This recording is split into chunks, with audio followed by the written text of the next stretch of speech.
오늘 우리가 살아가면서 저는 지난번에 한번 태극기에 대해서 나라에 대해서 설교를 하면서 이 태극기를 한번 사용하고 이 밑에다 집어 넣어놨는데 오늘 기도하면서 가만히 기도하면서 생각하니까 우리가 이 대한민국 그냥 대한민국이 아니고 자유 대한민국에 우리가 태어나고 또 자유 대한민국에 태어나지 않았어도 남아하여 이 땅에서 우리가 살아갈 수 있다고 하는 이 자체가 얼마나 이게 행복한 건지. 자, 자유 대한민국에 살게 된 거 감사하면 아멘 합시다. 정말 감사한 거예요. 이제는 이 태극기가 폄하가 돼가지고 태극기 들면 무슨 이상한 세력으로 그렇게 치부해버리는 괴상망측한 미친 세대에 우리가 살아가고 있어요. 나라를 상징하는 국기가 태극기인데 태극기 들고 다니면 이상한 사람 취급하는 이 현실 속에 목사로서 안타까움을 금할 길이 없고요. 저는 무엇보다도 자유대한민국에 태어난 것에 감사하기도 하거니와 또 하나 감사한 것은 오늘 제가 설교를 하려고 하다 보니까 오늘 주제가 뭐냐? 믿음이에요. 신앙이에요. 따라합시다. 믿음. 성경이 무엇이냐? 우리 구원을 위한 하나님의 함께하심을 계획한 글이 이게 바로 성경이다.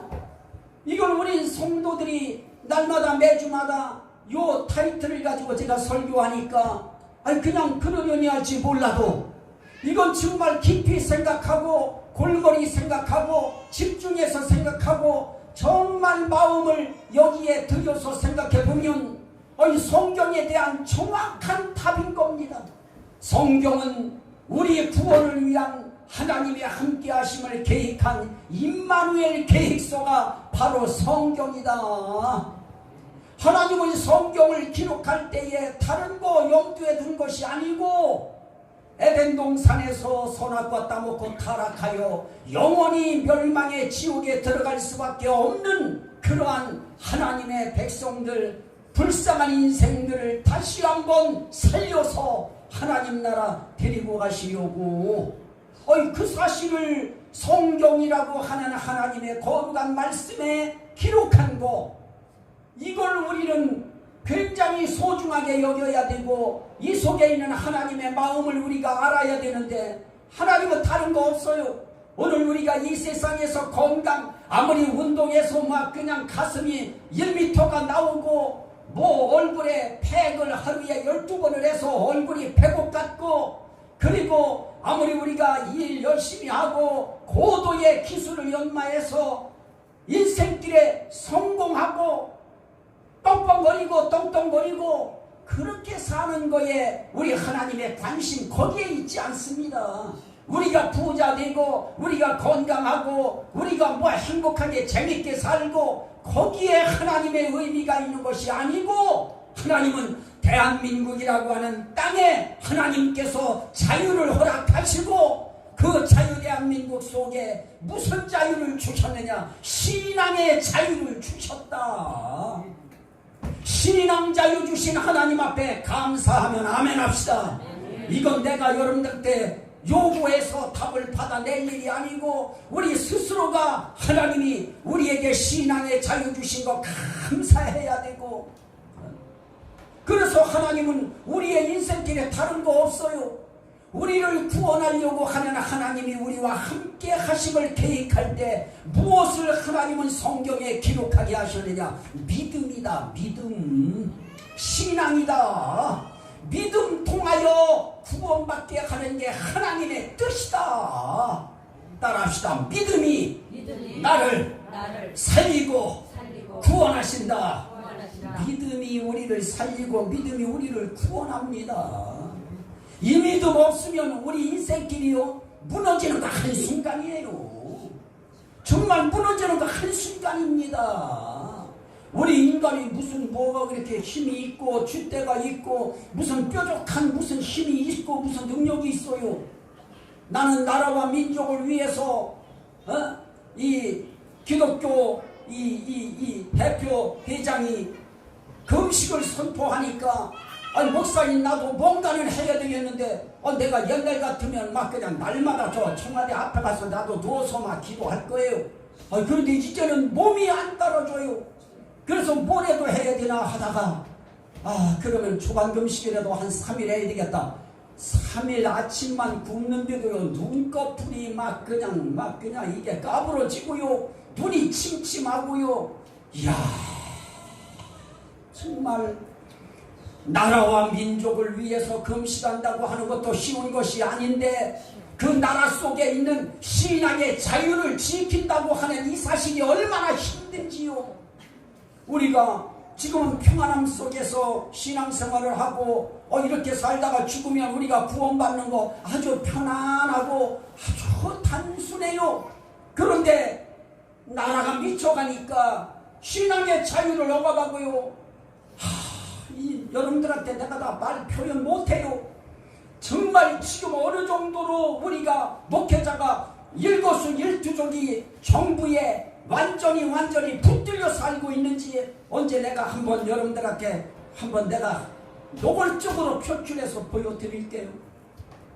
오늘은 하여튼 나는 대한민국에서 믿음 지킬 수 있는 대한민국에 태어나게 하시고 대한민국에 살게 하시고 대한민국에서 목사가 되어서 오늘 이 믿음에 대한 설교를 당당하게 지금 할 수 있다고 하는 사실이 얼마나 감사한지.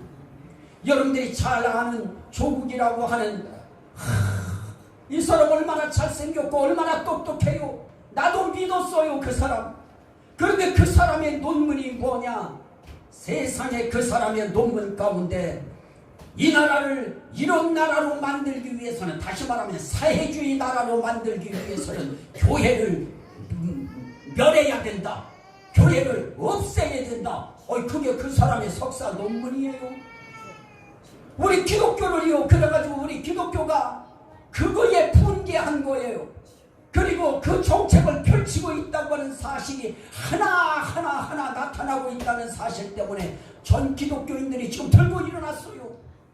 나처럼 청와대요 싫어요. 나는 여기서 동두천만 넘어가도 피곤함이 마음으로 이미 정신적으로 와요. 싫어요. 그런데도 제가 토요일날 거기 이거 들고 나갔어요. 사람들이 나는 그때 그거 가방에다가 태극기 넣고 이렇게 할아버지들이 다니면 되게 초라해 보였어요. 나는 왜 저러고 다니나 그랬어요. 그런데 보니까 내가 토요일마다 그러고 있어요. 나처럼 점잖은 사람이 진짜예요. 나는 오늘도 믿음에 대해서 이 설교를 준비하면서 정말 하나님 앞에 믿음 지킬 수 있는 나라에 살고 있다는 사실이 얼마나 감사한가. 난 우리 성도들이 하루하루 이 믿음 생활할 수 있는 이 평안한 세월 아직까지 느끼고 있으니까 감사하셔야 됩니다. 나라가 어떻게 될지 모르는 상황 속에 지금은 그래도 많이 이제 구분음선 넘었다고들 전문가들이 하니까 그나마 이제 우리 기독교가 다시 힘을 찾을 수 있을까요? 아직까지도 멀었어요. 대형 교회들은 안 나와요. 나처럼 조그만 교회들이나 나와서 그냥 고개 수그리고 울다 와요. 기도하면서. 하나님, 오늘 우리가 이 시간에 하나님 앞에 구원을 위한 우리와 함께 하심을 계획할 때 믿음이라고 하는 것을 성경 속에 쑥 집어넣어 주신 하나님, 처음부터 끝까지 다 믿음이에요. 구원에 있어서는 믿음 떠나서는 구원받을 길이 없어요. 우리가 살 수 있는 길이 없어요. 여러분들 가만히 생각해 보세요. 뭐 잘 살았어요. 저 삼성 회장 같은 사람 돈이 없어요. 뭐가 없어요. 뭐 할 거예요? 막판에 마지막 순간에 서버리면 인생길에 내일이 없는 오늘이 끝이라고 하는 그 상황 속에 서 있으면 그 성공 아무것도 아니에요. 그 돈 아무것도 아니에요. 쓸 수도 없어요.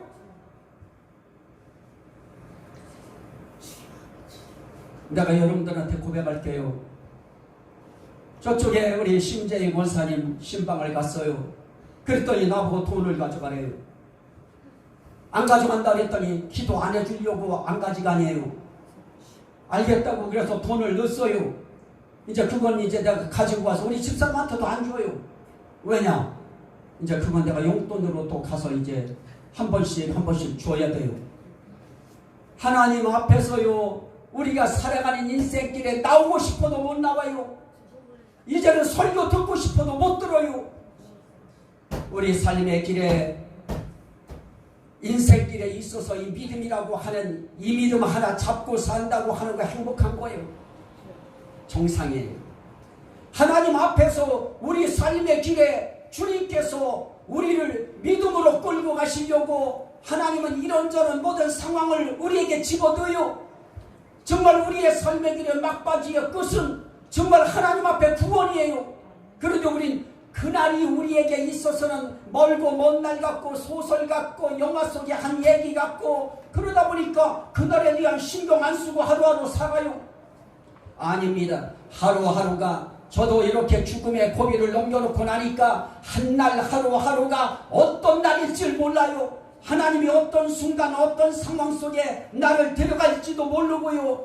그래서 우리는 하루하루 한순간이 우리에겐 고귀해요. 그래서 우리는 믿음 붙들고 살아야 돼요. 하나님 중심으로 살아야 돼요. 모든 것이 내 생각처럼 되는가요? 안 됩니다. 보세요. 믿음이라고 하는 저 믿음 생활하는데도 믿음의 의미조차도 우리가 잘 모르고 살잖아요. 믿음이 뭐예요? 구약적인 의미도 있어요. 오늘 우리가 보는 구약적인 의미부터 우리가 살펴보면 시편 18편 29절에 내가 주를 의뢰하고 적군을 향해 달리며 내 하나님을 의지하고 담을 뛰어넘나이다 그래요. 사울의 손으로부터 구출받은 다음에 다윗이 고백한 말이에요. 의뢰하고 의지함으로 내가 담을 뛰어넘는다. 하나님 의지하지 않으면, 하나님 의뢰하지 않으면 그 담 못 뛰어넘어요. 그거 뛰어넘어야 사는데 못 뛰어넘어요. 하나님 앞에서 우리는 뭐 가지고 살아야 되느냐? 우리 앞에 장벽 하나만 있어 보세요. 아픔의 장벽 하나 있어 보세요. 우리가 살 수 있나요? 그 장벽 넘어야 되거든요. 그 담 넘어야 되거든요. 나처럼 질병에 빠져서 암에 말기에 빠진 사람들은 그 말기의 병의 담을 넘어야 돼요. 이거 넘는 길이 내 힘 가지고 안 됐어요. 왜냐? 내 체력은 주사 한 방에 떨어져 버렸어요. 나는 모든 힘도 낼 수 없었고 아무것도 할 수 없었어요. 질병의 담을 넘을 길이 없었어요.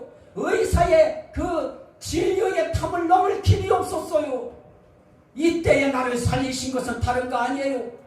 하나님 믿는 그 신앙 하나 때문에 살았고요. 나 위에서 기도해주고 있는 우리 성도들과 우리 아들 목사의 기도와 우리 집사람의 그 기도를 통해서 하나님이 말씀하실 때 살았어요. 오늘도 하나님 살리실 거예요. 하나님은 오늘 아침 상황에 일어난 일 우리 성도들은 몰라요. 나와 그들 사이에 이 암으로 지금 이야기하는 거예요. 하나님은 살려요.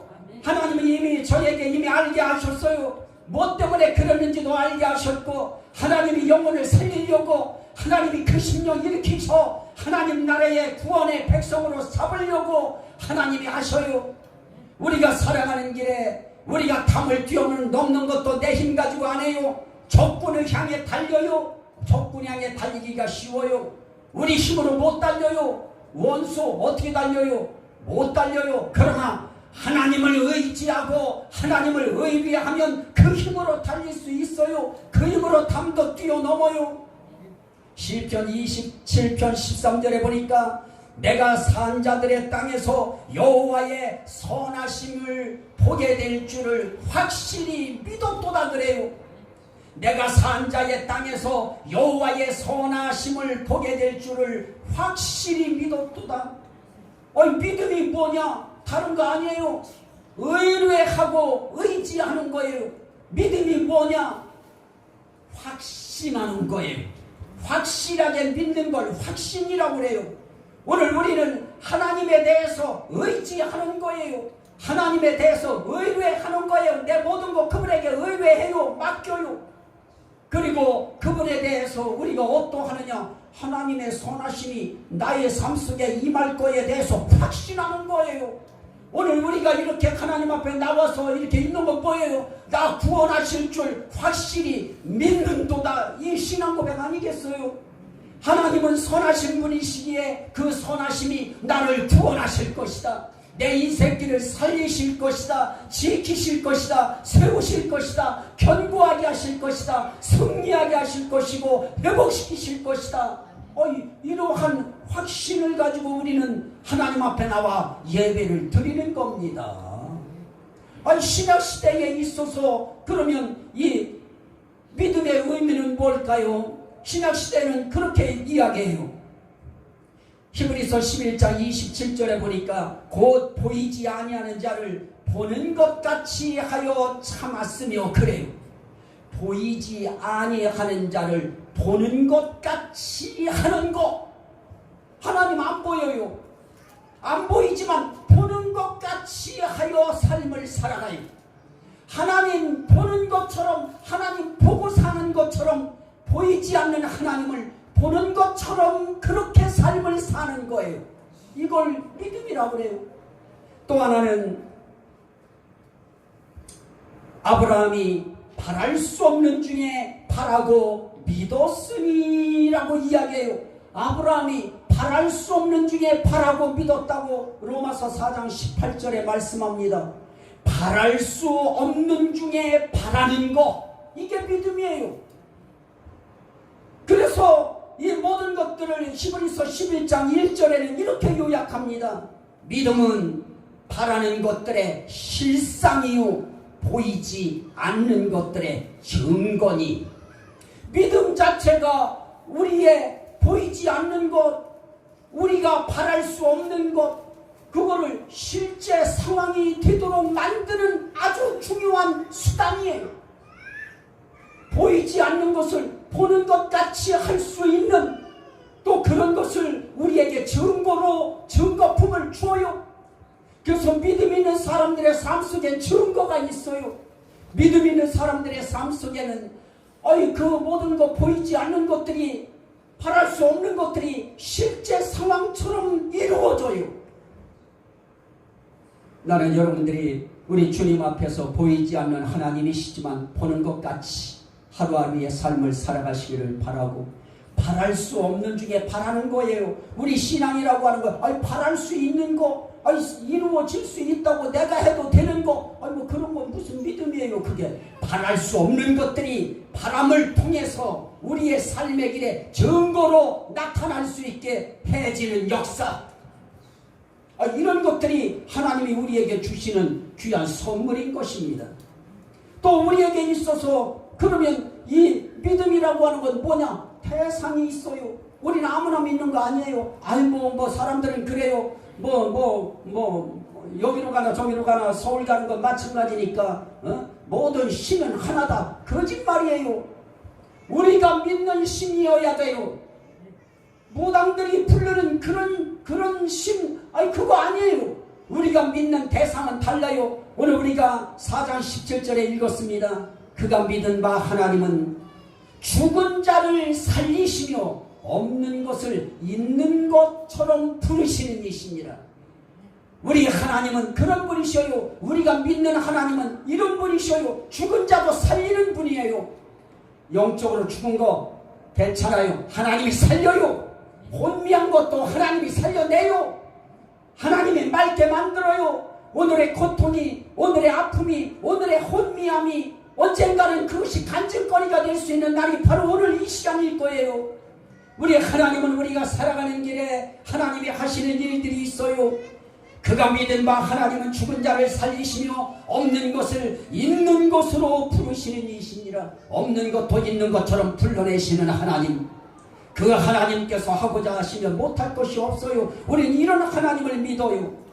그러면 갈라디아서 4장 4절 5절에 보니까 여자의 후손으로 세상에 오신 하나님의 아들 독생자 예수를 우리는 믿는 거예요.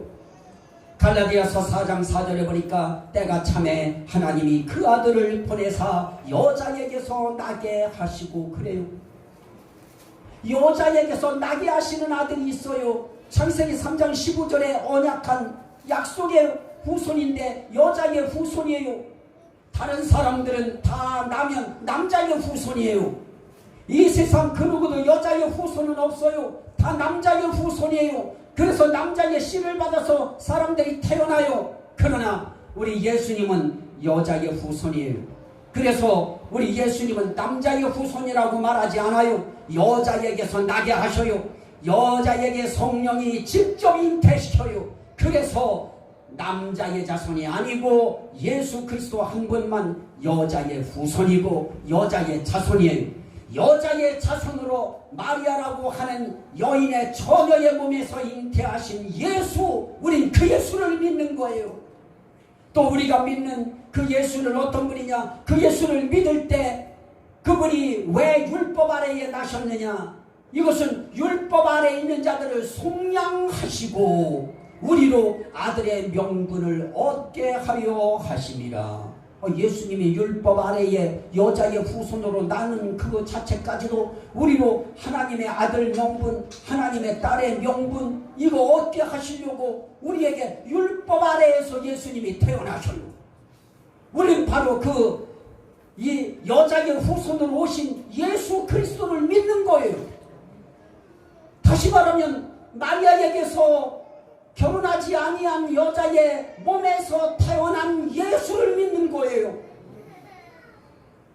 또 하나 우리가 믿는 그분은 누구냐? 골로새서 2장 15절에 보니까 통치자들과 권세들을 무력화하여 드러내어 구경거리로 삼으시고 십자가로 그들을 이기셨느니라 그래요. 십자가에서 승리하신 예수를 우리는 믿는 거예요. 중요한 겁니다. 오늘 우리가 영적으로 살아나는 길은 바로 여기 신앙, 이 신앙 붙드는 거예요. 이 신앙 잡으면 우리 살아요. 많은 이단들은 그래요. 예수님은 절반의 승리밖에 못했대요. 절반의 성공밖에 못했대요. 그 성공, 그 승리 자기가 이룬대요. 그래서 지들이 예수 제2의 예수래요. 제2의 지들이 아담이래요. 거짓말 시키고 있는 거예요. 예수님은 십자가에서 승리하셨어요.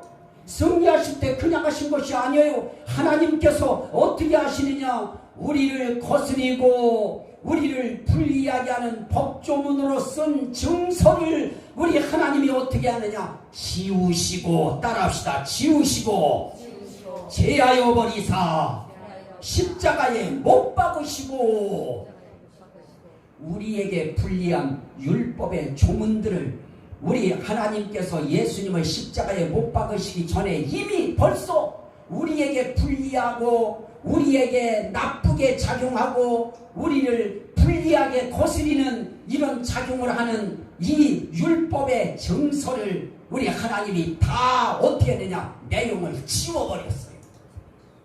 그러면 그 내용을 지울 뿐만 아니라 그거를 어떻게 했느냐? 십자가에 못 박아버리셨어요.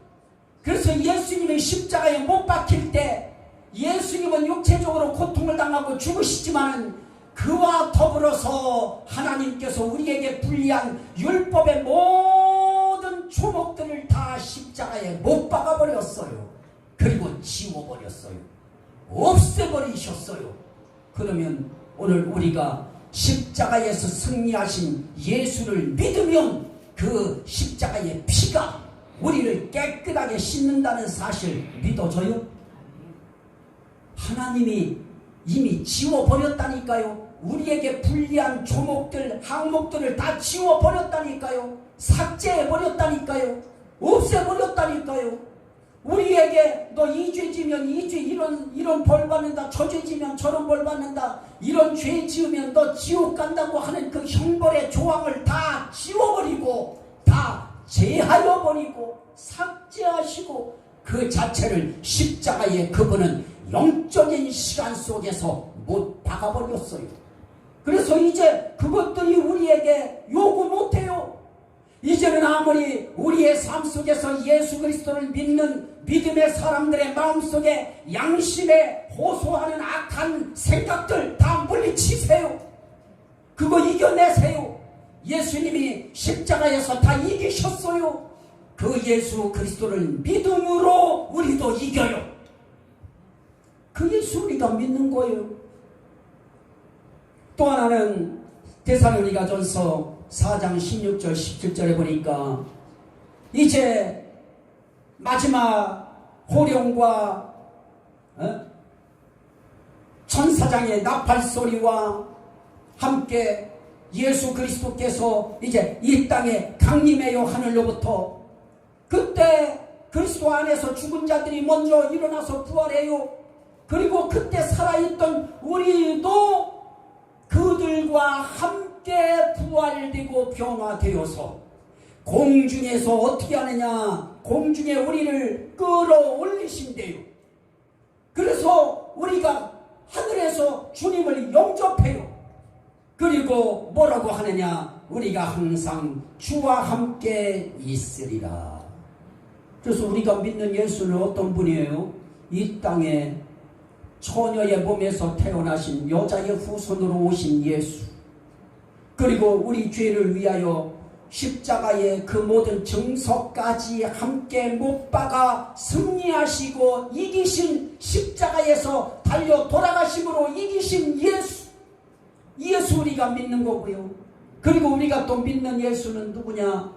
이 땅에 다시 재림하실 예수예요. 그때는 호령과 천사장의 소리와 함께 우리 주님은 웅장한 배율 속에 그분을 오셔서 예수 믿는, 이렇게 예수 믿는 자들을 어떻게 하느냐? 그분이 살리고 구원하셔서 우리를 변화시키고 부활시켜서 공중에서 영접하게 만드십니다. 그래서 우리는 구원받는 놀라운 역사가 우리에게 이제 일어나는 거예요. 우리는 이런 예수를 믿는 믿음, 이 믿음 가질 수 있는 나라에 우리가 태어났어요. 그런데 이거 북한에서 못 믿어요. 그런데 우리 자유대한민국에서 이 예수 믿을 수 있어요. 그렇다면 이 예수 때문에 우리도 승리한다는 사실이 얼마나 감사해요. 그런데 이 믿음이 어떤 믿음이냐? 이 믿음엔 은혜성이 있어요. 이 믿음은 은혜로 주어져요. 감사하죠. 에베소서 2장 8절에 보니까 너희가 그 은혜에 의하여 믿음으로 구원을 얻었나니. 이게 중요한 거예요. 너희는 그 은혜에 의하여 믿음으로 말미암아 구원을 받았으니 이것은 너희에게서 난 것이 아니요 하나님의 선물이라.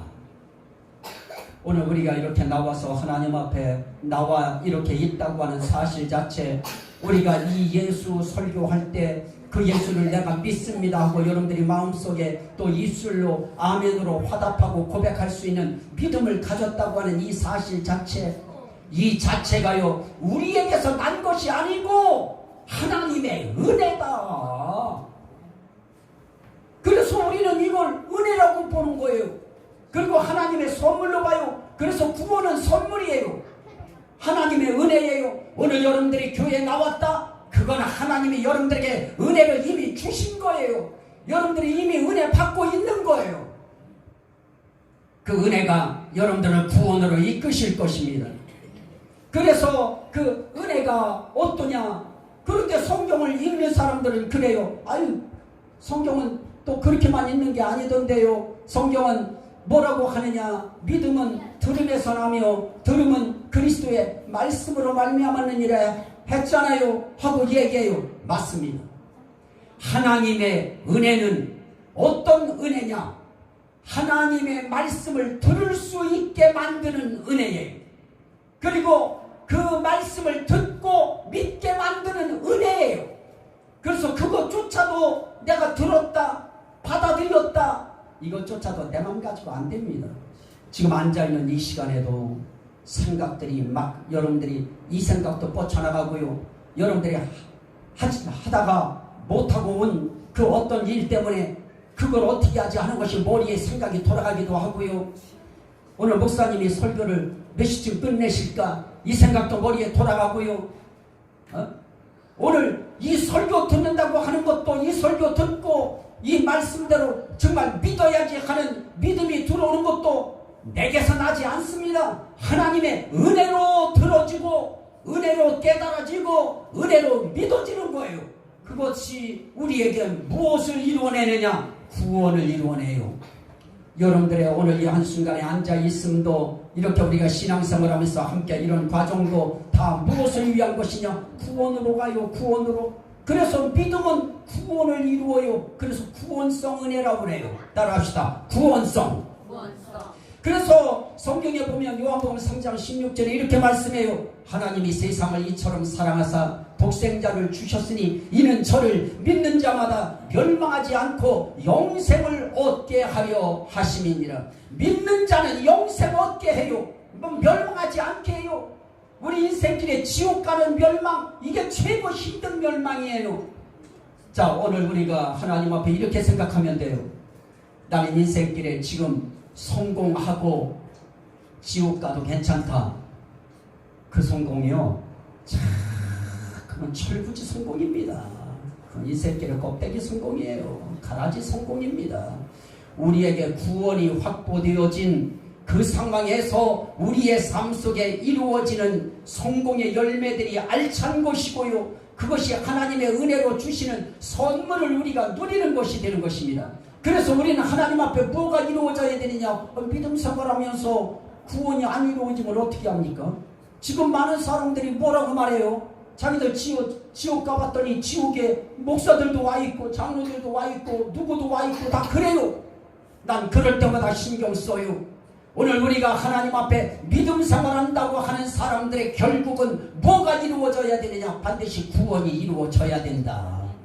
믿을 바에는 구원 얻는 믿음이 돼야 된다. 그 구원 얻는 믿음이 되려고 하면 어떤 하나님을 믿어야 되느냐? 죽은 자를 살리시면서 없는 것을 있는 것 같이 불러내시는 그런 하나님을 믿어야 되고, 그리고 육체로 오신 예수를 믿어야 되고, 그리고 십자가에 못 박혀 우리 죄를 위하여 피 흘려 돌아가신 십자가로 승리하신 예수를 믿어야 되고, 그리고 이 땅에 이제 심판주로 호령하면서 오셔서 구원받을 자들을 다 부활시키고 변화시키셔서 영접하시는 그 예수를 믿으면, 그러면 우린 구원 받습니다. 넉넉하게 받습니다. 망설일 필요 없이 받습니다.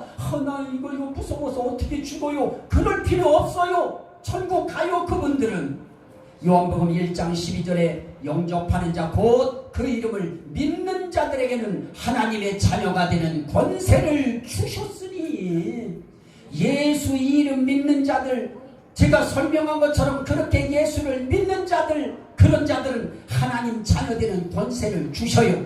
오늘 여러분들에게 묻습니다. 여러분들은 예수 그리스도가 여러분들을 위하여 하나님이 육신으로 이 땅에 오신 예수요, 그분이 십자가에 달려서 우리의 모든 죄와 허물을 다 소멸하시고 십자가에 승리하신 예수시고, 그분이 우리를 데리러 오시기 위해서 다시 한번 이 땅에 오신다고 하는 거 믿으시면 아멘 합시다.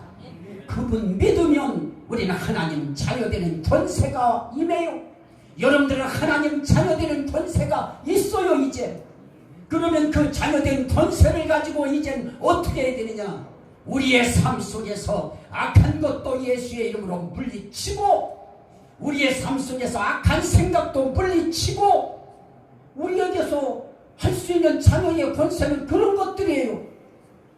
또 하나는 요한복음 5장 24절에 보니까 내가 진실로 진실로 너희에게 이르노니 내 말을 듣고 또 나 보내신 이를 믿는 자들에게는 뭐라고 하시느냐?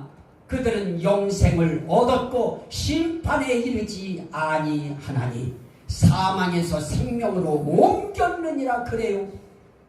예수 믿는다고 하는 것이, 주님의 말씀을 이렇게 듣고 예수를 믿고 그분을 보내신 하나님을 믿는다고 하는 것이, 이 땅에 살면서도 하나님 앞에서 심판이 면해지고 영생으로 옮겨진다고 하는 귀한 은혜를 우리가 다시 한번 입는 겁니다. 사망에서 생명으로 옮겨져요. 저는 여러분들이 우리 주님 앞에서 이 예수, 그 예수를 믿음으로 사망에서 생명으로 옮겨졌다는 것이 믿어지시기를 주의 이름으로 축원합니다. 이거 믿어져야 돼요. 이거 믿어져야 우리의 삶의 길에 두려움이 없어요. 요한복음 6장 40절에 내 아버지의 뜻은 아들을 보고 믿는 자마다 영생을 얻는 이것이니 마지막 날에 내가 이를 다시 살리리라 그래요. 오늘 이렇게 말씀을 듣고 예수를 믿는 사람들은 반드시 살려요, 반드시 일으켜요, 반드시 부활시켜요. 오늘 우리는 죽고 무덤에 들어가는 것이 끝나는 거 아닙니다. 주님 오실 때 우리는 다시 살아나요. 그러면 사람들이 이야기해요. 아유, 그때 되면 사람들이 한 줌의 재가 돼서 흩어졌고 다 흙이 돼서 없어졌는데 어떻게 부활할 수 있느냐고. 그거는 과학자들이 증명했어요. 질량의 법칙이에요. 질량의 법칙이라고 하는 것은 0.0000000001의 성분만 있어도 그거는 어떤 것이냐, 그거는 절대로 그 성분은 변하지 않아요. 인간이라고 하는 성분은 안 변해요. 그래서 하나님은 주님이 오실 때 우리를 얼마든지 부활시키고 변화시킬 수 있어요. 그래서 우리는 두려워하지 않고 저 백제에 가서도 뭐해요? 우리 거기에 태워서 우리는 함에 담잖아요. 두려워하지 않아요. 부활에 대해서. 하나님은 그 질량법칙의 원칙 아니라 해도 하나님은 없는 것을 있는 것으로 부르셔요. 없는 것을 있는 것으로 부르시는 그 하나님의 능력이 우리가 한 줌의 재가 되었든 한 줌의 흙이 되었든 걱정할 거 없어요. 우리 다 부활돼요. 그리고 그때 살아있는 사람들은 변화되어서 주님이 공중으로 우리 끌어올려요. 하늘로 끌어올린다는 것이지요. 그래서 주와 함께 항상 있도록 만드셔요. 감사한 일이죠. 여기에 믿음엔 또 그것만 있나요? 구원 얘기만 할 수 있나요? 아닙니다. 여기엔 기적성도 있어요. 믿음은 기적을 일으키는데 크게 세 가지로 나타나요. 표적을 나타내고 응답을 나타내고 치료를 나타내요. 그래서 마가복음 16절에 보니까 믿는 자들에게는 이런 표적이 따르리니 곧 그들이 내 이름으로 귀신을 쫓아내며 새 방언을 말하며 병든 사람에게 손을 얹은 즉 나으리라 그래요. 믿는 사람들에게는 표적이 나타나요. 하나님 믿는 사람들에게는 하나님의 표적을 주어요. 그건 목사님만 하는 것이다, 이런 생각하지 마세요. 여러분들 하나님의 자녀된 여러분들에게 하나님이 믿음의 표적 주어요. 믿으시면 아멘 합시다. 여러분들을 통해서 병든 자가 일어날 사람들은 낫기도 하고요. 귀신에 쫓겨나는 역사가 나타나기도 하고요. 여러분들을 통해서 나란대로 이루어지는 역사가 표적으로 나타나요. 목사만 하는 거 아니에요. 목사만 신격화시킬 필요 없어요. 성도들도 충분히 할 수 있어요. 또 하나는 응답성이에요.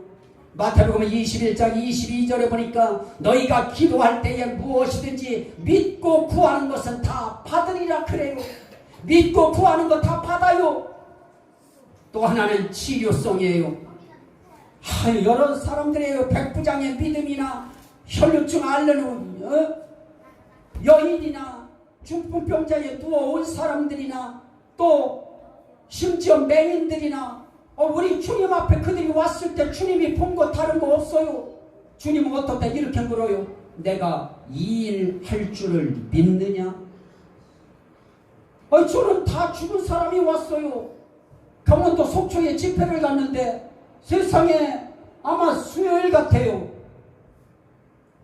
청년 하나가 들것에 실려왔는데요. 다 죽었어요. 이런 사람을 왜 나한테 데리고 왔느냐고 내가 물었어요. 그랬더니 그렇게 이야기해요. 마지막으로 여기서 목사님 부흥이 하신다고 하는 소문 듣고 기도 한번 받고 죽으려고 왔다고. 그래서 나는 하나님 앞에 그냥 간절하게 기도한 것밖에 없어요. 하나님 젊은 청춘, 하나님 불쌍히 여겨달라고, 이렇게 데려가시기엔 너무 아깝다고, 하나님을 살려달라고. 그리고 난 몰라요. 그리고 나서 3년 지난 어느 날 전화가 와요.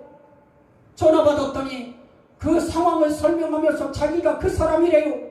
그래서 어쩐 일이냐고 했더니 그때 목사님 안수받고 살았습니다. 그래요. 믿음에는 기도에 어떤 역사가 있느냐? 응답성도 있고요, 치료성도 있어요. 병든 자가 치료되는 역사, 주님 앞에 나온 백부장의 믿음을 보시고 그 하인을 우리 주님이 치료하셔요. 중풍병자들을 데리고 온 사람들의 믿음도 보시고 그 믿음 보시고 중풍병자를 일으켜요.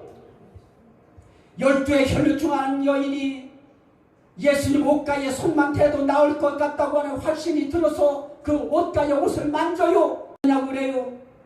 그때 그 여인이 고백해요. 내가 만졌다고.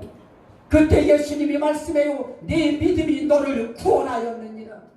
주님이 치료하셔요. 맹인들도 마찬가지예요. 두 맹인들이 있는데 주님이 이렇게 말씀해요. 내가 이 일 할 줄 믿느냐. 그랬더니 주여 그러하오이다. 그랬더니 주님이 말씀하셔요. 내 믿은 대로 되라. 그러자 그들의 눈이 밝아진지라 그래요. 또 하나는 승리성이에요.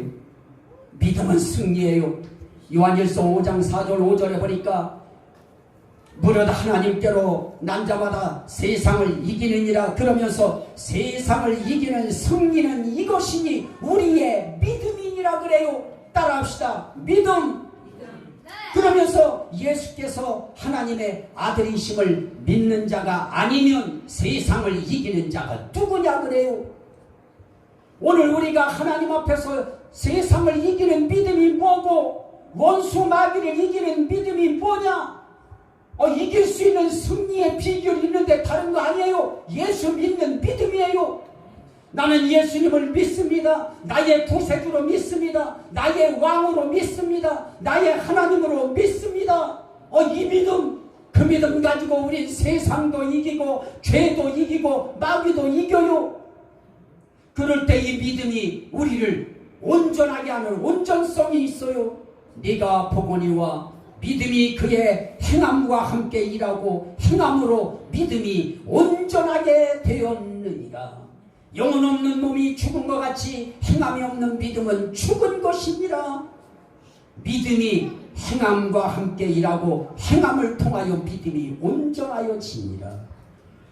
문제는 순종이에요. 실천이에요. 듣고 끝나는 것이 아니에요. 오늘 이 설교가 여러분들의 마음속에 들어와서 맞습니다. 나는 예수님이 육체로 오신 하나님의 아들 예수이심을 믿습니다. 나는 그분이 십자가에 못 박혀 달려 돌아가심으로 승리하신 예수를 믿습니다. 그분이 이 땅에 우리를 데리러 다시 재림하실 예수님을 믿습니다. 그 예수 믿는 거예요. 그리고 우리는 그 이외에도 말씀들이 많잖아요. 그 모든 말씀들을 붙들고 믿고 실천하는 거예요. 기도하시라는 얘기예요. 이젠 기도하세요. 기도할 때 믿고 기도하세요. 그럴 때 여러분들에게 치료의 역사도 나타나고 표적의 역사도 나타나고 응답의 역사도 나타나요. 보세요. 로마서에서 우리에게 하신 말씀이 뭐였습니까? 이 아브라함도 세상에 아이 낳을 수 있는 몸도 아니고 다 죽은 몸이었어요. 그런데도 그들은 하나님의 약속을 의심하지 않고 믿음에 견고하여져서 하나님께 영광을 돌리며 약속하신 그것을 또한 능히 이루실 줄을 확신하였으니 그에게 그것을 의로 여기셨느니라. 이건 아브라함만 위한 것이 아니고 구원받을 우리도 위함이니 우리도 아브라함처럼 우리도 믿음으로 예수 부여잡고 약속의 성경에 있는 말씀 의심하지 말고 하나님 앞에 감사 먼저 하세요. 하나님 나 고쳐주셨습니다. 하나님 나 살리셨습니다. 하나님 나 일으키셨습니다. 하나님 내 인생 구원하셨습니다. 하나님께 먼저 찬송하세요. 먼저 감사하세요. 하나님은 반드시 믿음의 사람들의 삶의 길을 의롭게 하시고 구원되게 하시고 영화롭게 하시고 승리하게 하실 것입니다. 이 모든 일에 저와 여러분들이 다 주인공으로 시대 속에 또 한 주간 우뚝 서는 저와 여러분 되시기를 주의 이름으로 간절히 축원합니다. 아멘. 우리 주여 성창하고